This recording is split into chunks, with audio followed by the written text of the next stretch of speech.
So I figured to do a update video of what's been changed on my Jeep.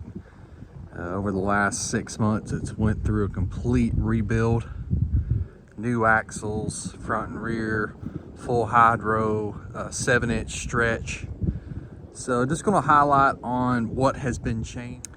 So starting off, the Jeep the axles were built out, the suspension change, all the fabrication was done by my good friend Adam Cox here in local to North Alabama.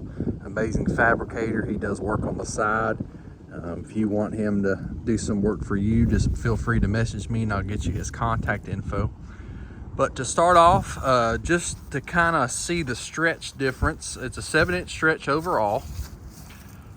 The wheelbase is now at 113 inches. It was at 106 inches prior to the stretch. In the front, we went from a 3-link to a triangulated 4-link. Packaging was a little difficult with the LS. Still running the 6-liter LS in it, but we were able to get it done. The front axle is trussed with a Barnes 4-wheel drive. It's not the low profile truss, it's the regular one. With the truss being a little bit higher, we were worried about the front upper links getting into the radiator. However, we get all but half an inch of travel on the up travel, so pretty much utilizing every bit of the 14-inch travel shocks. I'm gonna get in here a little bit tighter so you can see the 4-link. There's the LS. And on the frame side mounts, the only issue we ran into was I'm running a carrier bearing on the frame. So back on the driver's side of the frame, the drive shaft was getting into the mount. So what we did is we used 2 of these truss mounts and just turned them sideways to be able to package them in there. That got us the up travel that we needed on the driver's side, and everything packaged in there nicely. Redid the exhaust, went with V-band exhaust. Had to go with a little bit smaller starter to get the exhaust in there, but the headers are 1 5/8 Sanderson headers. Before I was running 1.5 inches. So went up to a little bit larger header. Got a little bit more throaty sound out of it. I'm really happy with that. The V-bands make the removal of the exhaust super cool. So going into what we had to change, obviously the axle got fully built out by Adam to do the double triangulated 4-link. The lowers got moved forward on the frame exactly 6 inches. So originally the lower frame out was about right here. We just moved it forward 6 inches. Plenty of room on the frame, plenty of weld surface for the axle mounts. So let's get into the axles themselves. So in the front, previously I was running a Solid Axle Industries Dana 60. The big problem with that axle is that the center chunk is more center and not as offset as the newer style Dana 60. This is a 2004 Dana 60. Really like going with the 2004 because it's easier to clean up. You don't have to trim as much casting over here, which weakens the axle. And a lot of times you'll see that when people go with a 2005 or newer, they have to cut 2 inches of that cast off, and then the tube will come out from the casting. I have seen failures even with welded tubes, but it's just all about personal preference. The 2004 is what we had. We had the parts for it, so that's what we used. Already mentioned we went with the Barnes 4-wheel drive truss. On the outers, huge thank you to Josh Dodsworth over at American Iron. He sent me a set of his ball joint deletes. I was running those in the past axle. So now with the 99 to 04 Dana 60, a weak point is the ball joints. Well, now we've eliminated that problem. The high steer arms are Artec high steer arms, TIG welded on by my buddy Adam. the RCV axle shafts. They're brand new 300M 35 spline axle shafts. Inside the gear carrier, we're running 48 gears once again with the 4-speed Atlas. I just don't need 538s or 513, and with that 48 you just have a much larger pinion. Grizzly locker in the front, full carrier. As you see, full hydro. I've got an 8-inch ram, and with the 8-inch ram I'm getting every bit of steering degree that I need. Thinking about anything else I can mention. Limit straps, 1350 drive shafts in the front from Adams, 1410s in the rear. As you can see, we mounted the orbital right here on the frame as cleanly as we could do it, and just ran the lines on and down the link to the ram. Boob to bump stops. Now I'm getting about 3 inches of up travel before I get into the 2-inch bump stop. So I've got about 5 inches of up travel in the front. And another really cool thing my friend Adam did is he made these nice aluminum bushings. That way we can move the anti-rock sway bar out from this pocket with the polyurethane bushings that anti-rock sells. We were able to move that forward to accommodate the stretch. And that's about it in the front. So let's move on to the back. Before we move the back, one thing I forgot to mention. In the front, we're running a Willwood lightweight brake kit from Busted Knuckle.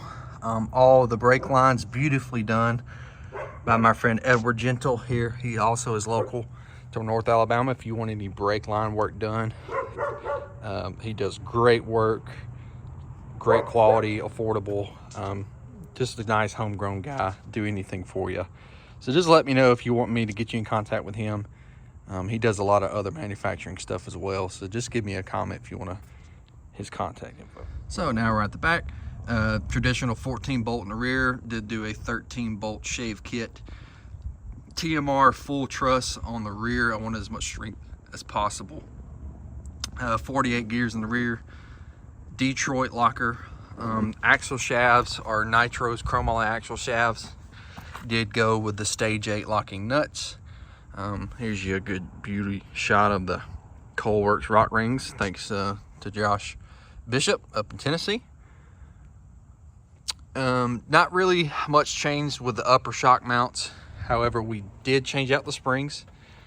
Did weigh this Jeep, and with the 4-speed Atlas, the 4L80, and the axles, it gained 10 pounds. I figured it'd gain more than that, but it only gained 10. So the weight is 5,190 pounds with a full tank of gas, and that's with my tool bags and everything. So without the tool bags, it's probably right at 5,000 pounds. Here's you a better shot.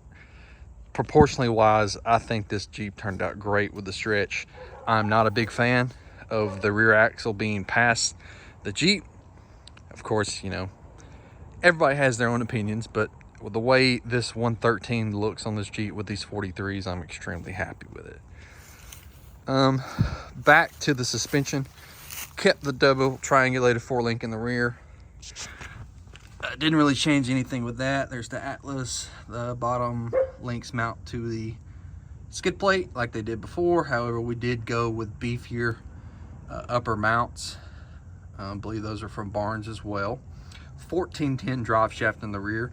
Since we moved the shocks forward of the axle, we gained about 1.5 inches of down travel over what I had before. So the 1410 drive shafts were a must to get that extra inch or so of down travel without binding. TMR pinion guard. Jeep is a little bit dirty. Been wheeling it, trying to get some bugs worked out of it before our next big trip. So I do apologize for some of the dirt. The Jeep is a rust-free Jeep, so I got lucky with that with the original purchase. Bump stops in the rear. Wide open designs, limit straps in the rear as well. About all I can think of on the rear. I'll just pan around till I get to the next talking point I can think about. Like I said, I don't do this for a living. I just like to see people's rigs and what they've done, and I'm kind of fond of the TJ, and I know the people that are going to watch this video are the same. Power steering system. huge improvement. We'll get up to the front and I'll kind of show you the goat built bracket that we used. But using a PSC steering TC pump, and I'm running a 6-inch pulley. Plenty of steering power with a 6-inch pulley. Didn't know if I was going to need to go with a smaller one, but I've got plenty, more than I even need. 3.5 turns lock to lock, and it drives down the road really well. Goat built bracket in there. Had to go with a different belt, obviously, but yeah, that's about it, what I can think of. As far as cooling system, okay, yeah, that was a big improvement. So beforehand, running the hydro assist, had a lot of overheating issues. I was running a small plate and fin style cooler that just wasn't big enough. So what I moved to is a D-Rail Econo Cool cooler mounted back here. It's keyed on with ignition power. The lines run down the driver's side frame rail up to the front. So far the fan doesn't even, you can't even feel heat coming off the fan, so that tells me that cooling is perfect on this setup. Like I said, we're rock crawlers. We don't, you know, we back up and bump it when we have to, but we don't really rock mount stuff as far as the group that I ride with. Let's move on to what changed in the engine management. So I got the Jeep together, was able to get rid of the ARB mess and the issues that I had with those lockers out in Moab. That was the big push to go ahead and change the suspension so I wouldn't have to deal with air locker failures as well as steering pump failures, demanding so much from the hydro assist. It was just killing it. Got everything together, went on our first test and tune out the Hawk Pride, and our first gremlin showed up. Was running the factory GM computer. I had an issue with the previous owner that did the LS swap. Had spliced in the Jeep computer with the GM computer in about 30 different splices. Something must have gotten loose, ground got knocked loose, I don't know, but just all kind of random issues I had. So I knew I wanted to go with the Terminator X in the future. Well, the future came sooner than expected. So pulled out all the wiring, went with the Holley Terminator X, went with the 5-inch screen, Revision Raceworks dash panel in the back. I'll go ahead and crank it up for you. You'll hear the power steering fan cut on. I'm just running that off of the fuse splice because it's just a 5-amp fuse. Of course, the 5-inch dash, you've got so many customizable screens for your display. That's just kind of one that I set up. I'll give you a start up, let you hear it.